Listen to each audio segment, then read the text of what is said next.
Of course. Well, thank you, sir. Sure. Thank you, sir. Hey. Hi. You too. Appreciate it being here, sir. You got it.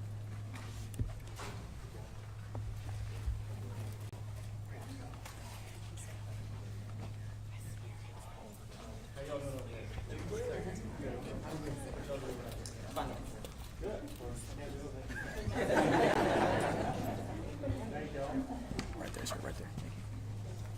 Hey, Aaron.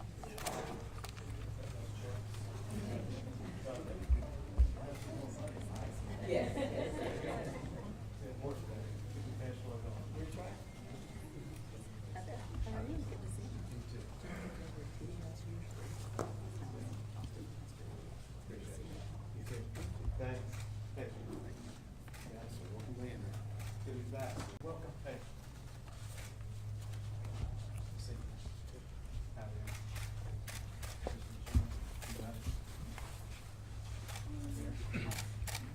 Hey, welcome. Great to be out here with you all. Thank you. Of course. Let's do this. Safety and For security. Leander. There you go. Thank you, sir. Yes, the school board president. Thank you for what you do. Yes, sir. Okay. Got it. Hi. Christina, Leander, nice to meet you. There you go. You too, Christina. Hey, sir. How you doing, man? I'm doing great, brother. Good. Hi, Governor. Thanks for being here. Thank you, sir, for being here. Governor. Thank you. You got it. Yes, sir. How you guys? We're well. How you doing? There you go. Appreciate what you do. Governor, thank you. You got it. Hey. How's it going? How you doing? Good. Sir. Good, mine. Yeah. Thank you. Hey. You too. You got it. How's it going? You too.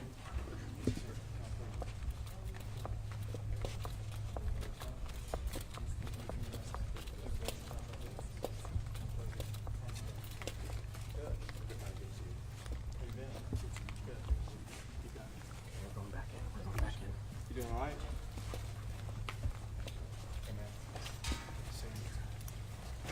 This way, please.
Mic check, mic check, mic check, mic check, mic check, mic check, and mic check.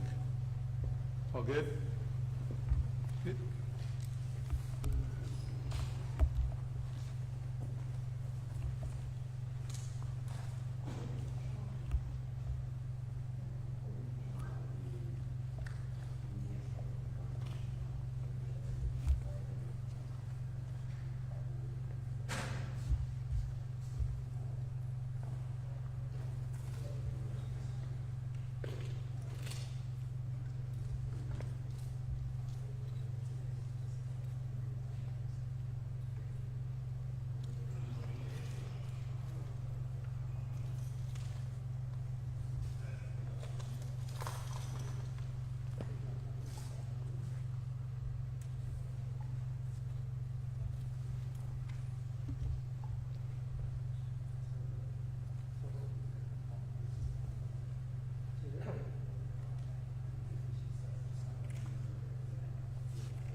My check. 1, 2, probando, 1,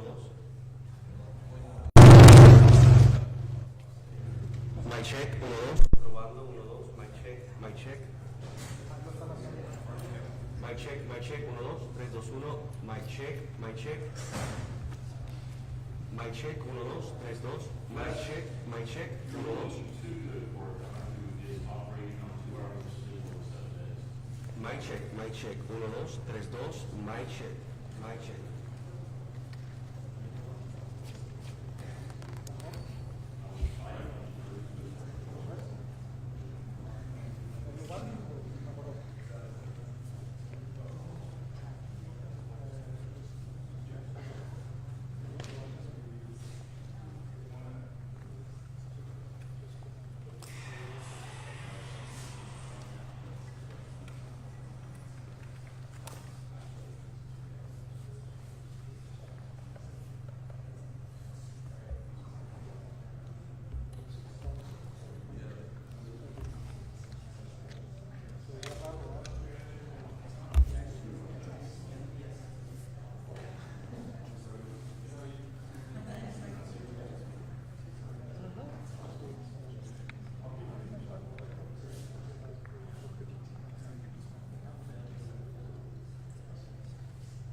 plan accordingly. When the governor and all the other officials, Chief Kidd and all them, when they come back into this room, they're going to be coming in through that door. So you guys can kind of preset. Okay. Oh. Yeah.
good? Mic check, 1, 2. Mic check, 1, 2. Mic check, mic check, mic check. Mic check, 1, 2. Mic check. Mic check, 1, 2. Mic check. All right. Cool.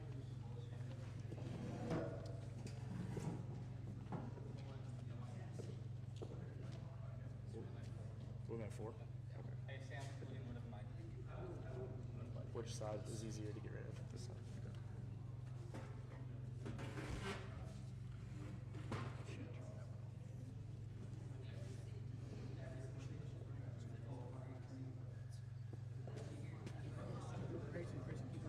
Oh, I'm I was just gonna put I'm it on. miscounted. Yeah, I'm miscounted. I'm sorry. So it is 5? Yes, it's fine. Okay. I'm so sorry. Thank goodness. I'm testing you. It was all a test. Yeah, yeah. This is fine, but it's fine. You tested it. You passed it.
Did y'all get a mic check already? Yes. Okay.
entertaining. Was it great? It was entertaining. Yeah, one, we saw that. That was very good. Yeah. It's so there's a whole James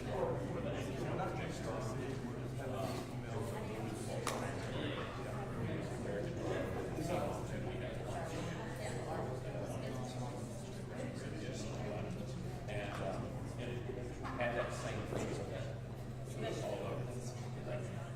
F1 had a little more sports comedy, drama comedy, whereas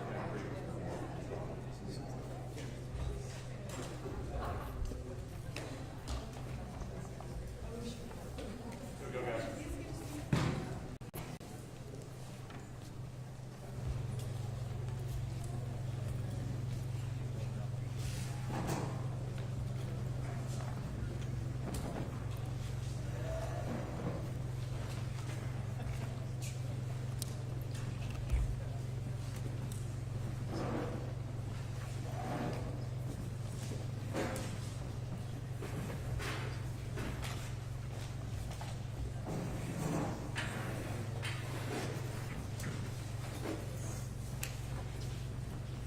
Thank everybody for being with us here today, and especially want to thank those who were just involved in briefing me on giving me an update about the travesty and challenges this area, this region are dealing with, as well as all the first responders in the room behind me and what they've been doing to prioritize saving lives.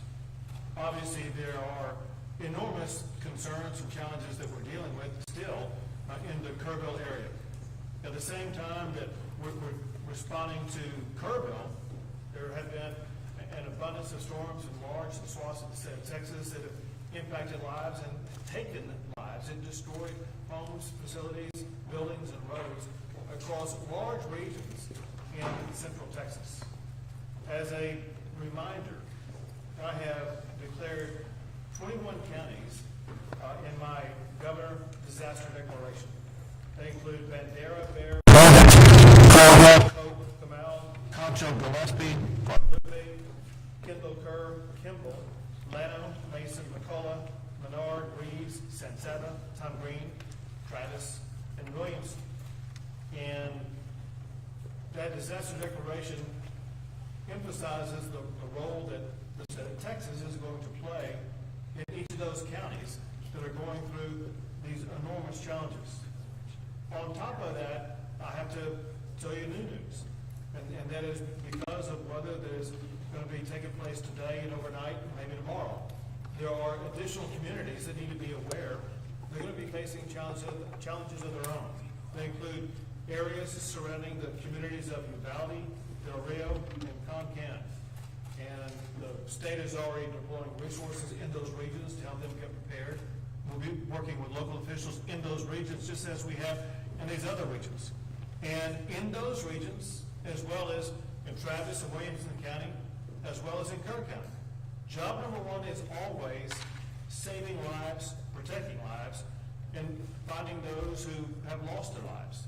And that is a 24/7 operation that we are unrelenting in continuing to. That includes, especially if you look at the areas either in Williamson or Travis County or counties nearby. If you saw the rushing waters over the past 24 hours, you know that there were an extraordinary number of people that had to be rescued. Dozens of people were rescued because of our extraordinary first responder teams, and I want to thank the Game Wardens who really stepped up and done a great job, National Guard, Texas Department of Public Safety, local firefighters and local first responders, as well as Texas Task Force 1 and Texas Task Force 2 and others who are truly saving lives. Many Texas lives have been in danger. Most of those lives have been rescued by our first responders here in the state of Texas. I have to report the latest numbers of what we see both in the state, and I'll talk about the local counties where we are, as it concerns Texans who were lost, as well as those who are missing. Statewide, there's a total of 131 fatalities to be reported. Breaking that down in current and nearby counties. In Travis County, 9 people have lost their lives. There are 3 missing. In Burnett County, 5 have lost their lives, and there's 1 missing. In Williamson County, there are 3 who lost their lives, and no one is missing at this time. The stories about those who've been swept away is gut-wrenching and heartbreaking, and the kind of thing that spurs us to do even more to make sure that we're going to be searching and finding everybody that we can, as well as spurring the response that both the state and local governments, as well as the federal government, will have to make sure that we fully address the challenges that Texans have faced over the past week or so. In addition to the lives of our fellow Texans, there are homes that have been destroyed, people who don't have a place to stay.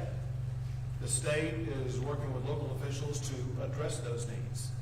There's also infrastructure around those people that make living where they are or accessing their home either difficult or impossible. I visited one today. I visited the Big Sandy Creek Bridge and was astonished at what I saw.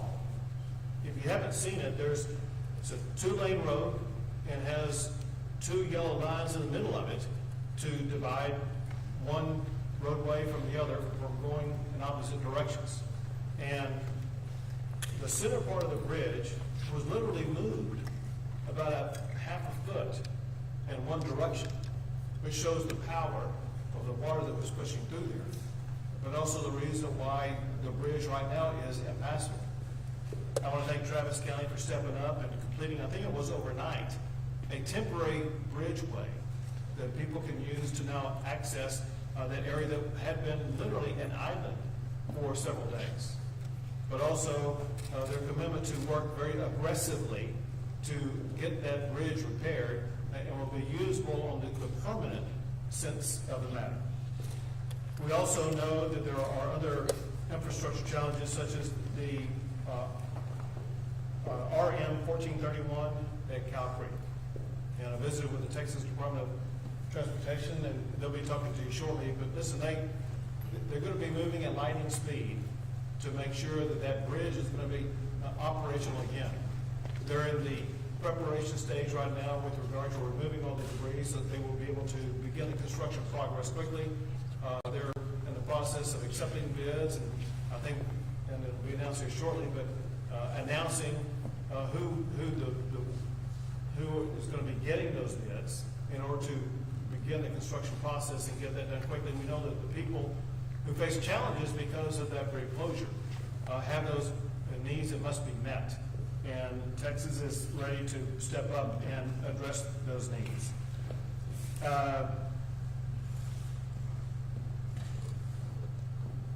Let me just add this. All of America has their eyes on what's going on in Texas. And Americans are praying, caring for, and helping our state so much. It's just unbelievable. But quite literally, half of the states of the United States are providing resources to help Texans either deal with those who are missing, help rebuild, whatever the need is. And I want to read off the states, the 25 states that are assisting Texas right now: Alabama, Arizona, Arkansas, California, Connecticut, Florida, Illinois, Indiana, Kansas, Louisiana, Maine, Michigan, Minnesota, Nebraska, New Jersey, New York, North Carolina, North Dakota, Ohio, Oklahoma, Oregon, South Carolina, Tennessee, Virginia, and Wisconsin. You can see one thing that's quite obvious, and that is, it doesn't matter if they're a red state or a blue state. They are fellow Americans. And when times get tough, Americans come together. That is even more true as it concerns Texas. This has been an extraordinarily challenging time, if not the most extraordinarily challenging time that Texans have faced. And in typical Texas fashion, Texans have united, come together. And as I was visiting the Big Sandy Creek Bridge area, there was a young man who lived in what had been a marooned area. And he said, you know, at times like this, we are community. And everybody comes together and supports each other. And that's exactly what I see across the entire state. I'm proud of our fellow Texans, proud of our fellow Americans, for the way they've all leaned into this to ensure that we as a state, as a people, are going to be able to respond to this and deal with this as rapidly as possible. Now I want to turn things over to Director Williams with the Texas Department of Transportation. Thank you, Governor. As you mentioned, our efforts here in the Central Texas area now are primarily focused on the rebuilding of the bridge at Cow Creek at RM 1431. Throughout this event, for the past few weeks, we've been supporting the efforts to repair and replace roads that have been damaged in Williamson and Travis County, Vernon counties. The one remaining section that we're focused on is the bridge at Cow Creek. On the Monday after the bridge washed out on a Saturday morning, we had contractors in place with heavy equipment that were beginning the work of removing the debris from that bridge that was completely destroyed. And so that process is continuing as we speak. In addition, our bridge teams with the Austin District of the Texas Department of Transportation have been working literally 24/7 to design a new bridge to replace that bridge that was washed out. We've also been working with members of the Federal Highway Administration that were on site with us this past Monday as well to review that damage. We've released those bids to contractors now that we have a complete design in hand. We expect to have bids back from those contractors on Wednesday of this week. And then after we award that contract, we will begin the process of transitioning from the debris removal contract that is still out there with a lot of heavy equipment today to the construction work on the new bridge. We're targeting a 60-day construction period for that bridge with some significant incentives to work to reduce the time frame for the replacement of that bridge by at least 20 days if we can. And so we know that that's a very significantly important bridge. It's an important travel corridor between Marble Falls, Lago Vista, and Cedar Park. A lot of people commute back and forth. The school year will be coming up soon. We have some students that attend Marble Falls ISD that live on the east side of that bridge, so we need to be able to have plans in place to accommodate them. We're working with the school district on that as well. Overall, though, we've made some significant progress statewide. We're continuing, Governor, as you know, to work in the Kerrville Hunt area on State Highway 39 and Ranch Road 1340 to repair and replace the bridges and the roads that were damaged there. We did, as you also spoke about, experience some flooding and some additional damage just in the past couple of days. And we had road impacts. We had 49 roads that were impacted. Over the past 24 hours, 37 of those were closed due to high water, and some of those were damaged. But we're going to be able to get those turned around and replaced and repaired relatively quickly, and hopefully the water will go down and we'll get a break from the rain. So thank you for the briefing. Thank you very much. Now, Lieutenant Colonel Baker. Thank you, Governor. Ben Baker, Lieutenant Colonel, Texas Game Wardens.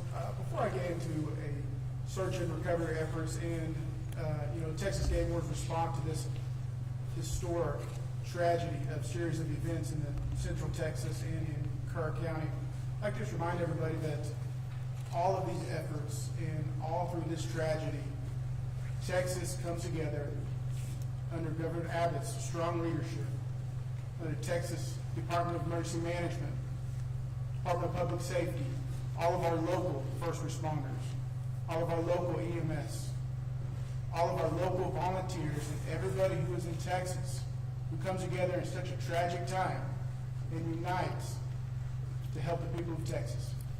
Texas Game Wardens, as of July 3rd, through the State Operations Center, were set up and poised in anticipation of a flooding event. Through the calls coming in late and early July 4th, Texas Game Wardens were deployed to Kerr County. Since then, around 300 game wardens have deployed in the Kerr County and surrounding areas in anticipation of other flooding occurring in Central Texas.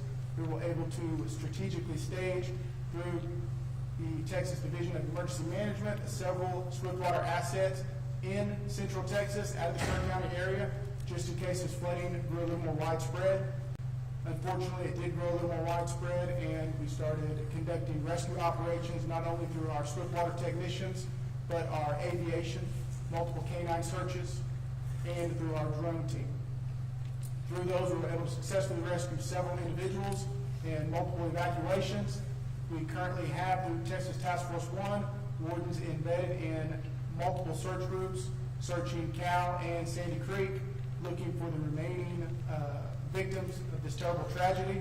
We've also got our canine detection teams in deployment with the search and rescue teams, and our aviation still embedded in these. We remain dedicated to Texas. We remain dedicated to the people of the state of Texas, and Texas Game Wardens remain dedicated and ready on standby, Governor. You're doing a great job. To see the videos of you all out in the middle of conducting rescues and literally saving a fellow Texans has been nothing short of miraculous. So thank you and all game wardens for what you've been doing. Now the Travis County ESD Assistant Chief Whiteman. Thank you, Governor. Just after midnight, we started receiving the calls, and within several hours, we had logged 50 rescues, saving hundreds of Texans through our area. And this was noted and supported by our mutual aid and automatic aid partners throughout Travis County. Within 12 hours of the incident started, the governor's office, as well as TDM, had sent us many resources. We supported our operations and was able to have us start setting up command structure a little bit more enhanced to start helping others. And what we would like to point out is, as ESD, we recognize the recovery will not happen overnight. It'll be a long and difficult road, but we're committed to staying engaged, showing up, and working hard alongside those we serve. This is our home too.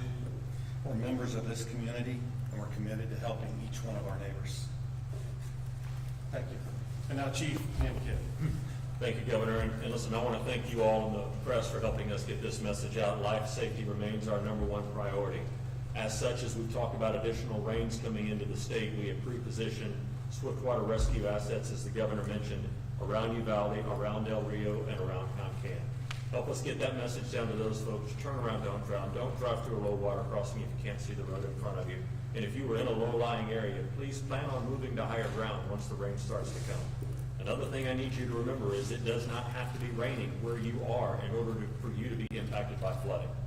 Second, the governor mentioned the 21 counties in his declaration. We have 6 counties right now that are in the federal declaration for individual assistance.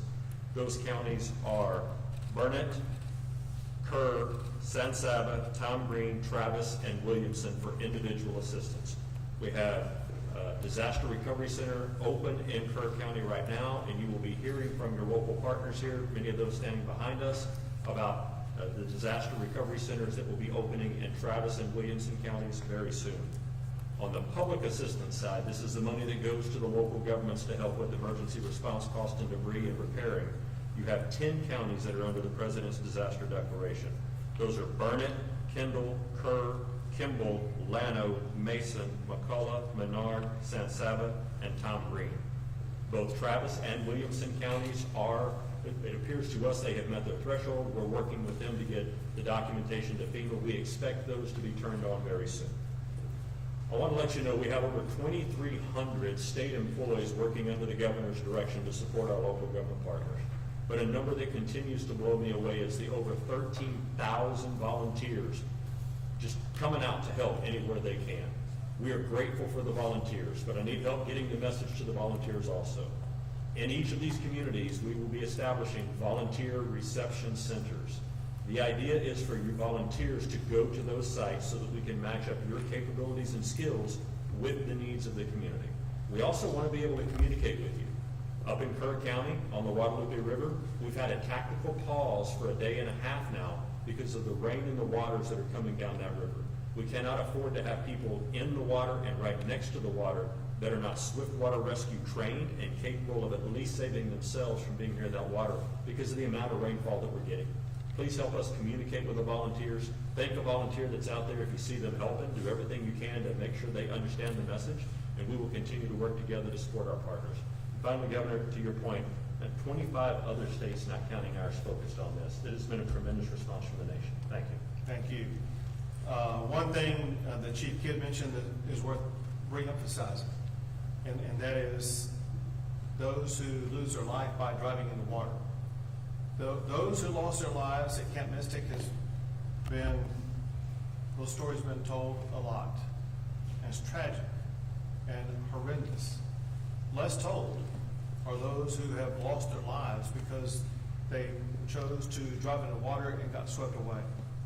Power of water sweeping a vehicle away is far more extreme than what most people know. As waters rise over the coming days, could be in the Uvalde area, wherever it may be, people should drive with caution, knowing that you are totally in control of protecting your life and saving your life by not putting it into danger in the first place. We'll take a few questions. Governor, for those that are still missing, could you give us some insight into how long it can take from when the moment victim is found to when they become identified, family notified, into how long it might take for the state then to update the number of those missing? Sure. First, I will tell you this, because I did not share this with you earlier. I didn't mention those who were missing in the greater Kerrville area, which is 97 reported as of now. Let me first tell you an issue about those who are missing, then I'm going to answer your question. So everybody who is at a camp, everybody who is at a hotel and places like that, they've been identified. Those who are missing on this list, most of them, were more difficult to identify because there was no record of them logging in anywhere. And it was through information provided by a friend, a family member, co-worker, whatever the case may be, that they haven't been found. Even though we are reporting 97 people missing, there's no certainty that all 97 of those people were swept away by the storm. That point aside, to more specifically answer your question, and that is, the goal obviously is to continue to find those who are alive. For those who have passed away, it's so important to closure for the families that we find them and identify them. Sometimes it does require using DNA testing to identify who they are and identify who their family is, to make sure that we connect appropriately and correctly the family member with the person who lost their lives. And so sometimes that takes a few days to complete that process. Governor, given, understandably so that Kirk County, the damage they sustained, they received a lot of attention, especially federal assistance. But what about here in Travis County? They were added late kind of to that declaration. What was that process like to try to get them added to be able to receive federal assistance? Sure. So it is truly a mathematical construct that Chief Kidd has mastered. I'm going to have him answer that question in general, but also for Travis County. So, great question, and thank you for that. Two parts to it. One is the governor's declaration. There was no delay in getting these counties on the governor's declaration once we knew that they were in the target area. That's part one. Part two is the individual assistance for both of these counties, which is the money that goes and is made available to homeowners and renters, is already turned on in these counties as well. What we're working through right now is the public assistance, and that is a mathematical equation, as the governor said, based on the population of a county and the amount of damage that FEMA can certify in that county. The less populated counties have a much smaller threshold, $500,000, $600,000, versus millions of dollars for these two populated counties. I am confident both counties have met their threshold, and I would bet by today or tomorrow we get answers back on these counties. I also want to say that does not delay any of the work that's going on. Waiting for those federal declarations to come in does not slow down rescue, does not slow down search, does not slow down additional law enforcement or additional fire protection or emergency medical services, nor has it been slowing down the debris removal, getting roads and driveways opened up. So don't mix the declaration with the response, please. Thank you for the question. Governor, have you seen any backlog at medical examiners' offices, and if so, is there any work being done to sort of ease the burden on folks? So I'll tell you this, the medical examiner's offices have been working pretty well and pretty timely. There was a backlog and there were challenges because of local JPs in Kirk County that were slowing things down, holding things up, and it required pressure from the state and others to make sure that they began to expedite that process. When a life is lost, that family wants access to their loved one as quickly as possible. It was inexcusable for some local JPs to slow that process down. But as far as medical examiners are concerned, I've heard no complaints about the speed with which they work. Governor, when you were at Big Sandy Creek meeting and talking to people that are, a lot of them are frustrated. They, of course, wanted help to come the day before. What was the feel that you got in talking to those people, and did you feel that they heard you, and did you hear them? So I met with, I don't know how many people, more than a dozen. And the first impression and the strongest impression I got was one of gratitude. They were happy that we were there, happy with everything we were doing. They were grateful for the temporary bridge that had been built. The other way to describe it is unity. They were unified. It was those people who lived there.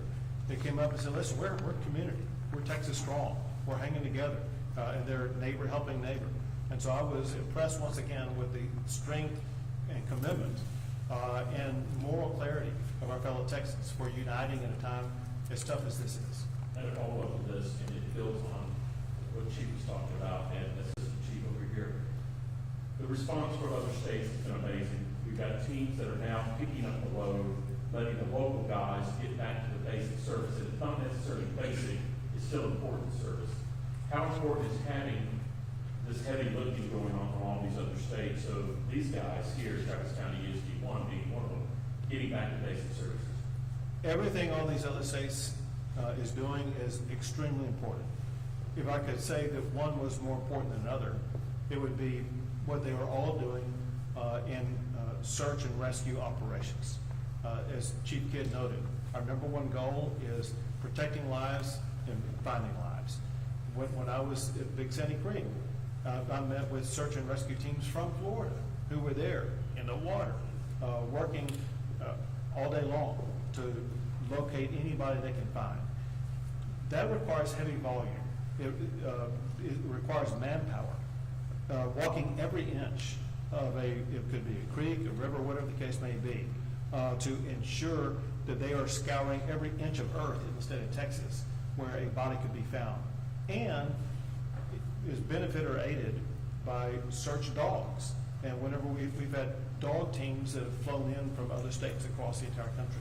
And so the response that we've been able to provide, especially as it concerns search and rescue operations, has been magnified many times over because of these teams who have stepped in from other states and given us the extra manpower as well as other resources to make sure we're better capable and quicker at taking on that task.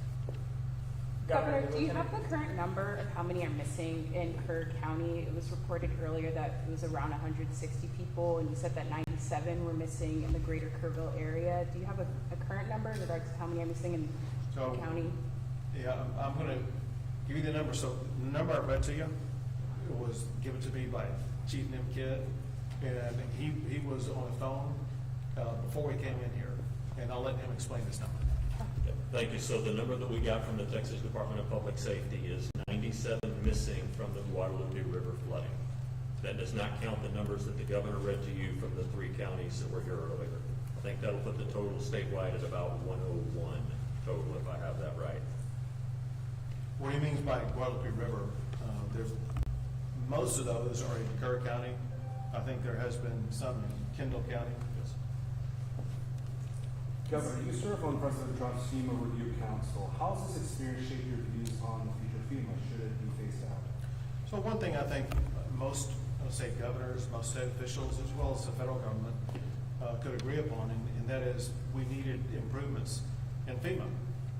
And it needed to be what I call right size, so that it would be more nimble, quicker in the response, but also understanding that it's the locals who know what is best in responding to a disaster. And local is defined by these local communities, whether it be Leander or Travis County or Williamson County, whatever the case may be. They're the ones on the ground, and they know their communities far better than anybody else, and they know how to respond to their communities.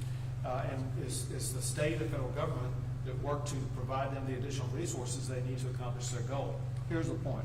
But by working on the reforms that we will work with FEMA and with the presidential team on, we're going to work to find ways to streamline the process, cut through all the red tape, to ensure that even when we do that, the monetary resources that we are receiving now that are much needed for things like having the emergency first responders or debris removal or search and rescue operations, those will still be funded, but we will have the ability to do it a whole lot faster, a whole lot quicker without waiting around for the federal government. Last question. Governor, with all due respect, I never hear from the flooding, but I did want to ask separately. Over the weekend, Secretary Casino said that she's in talk with 5 GOP-led states to have state detention facilities for immigration purposes. I want to ask if Texas in conversations will or assist the federal government with immigration detention in Skywalker. So I haven't had a direct conversation with her. I do know that Texas has offered detention facilities. I've signed what's called a 287G law that was passed in the session that requires local jails to work with Homeland Security. Listen, we want to do everything we can to make sure that those who are here legally are allowed to remain legally. Those who are here illegally, they'll be turned over to ICE. Would there be some? That's it. Thank you. Thank you, guys.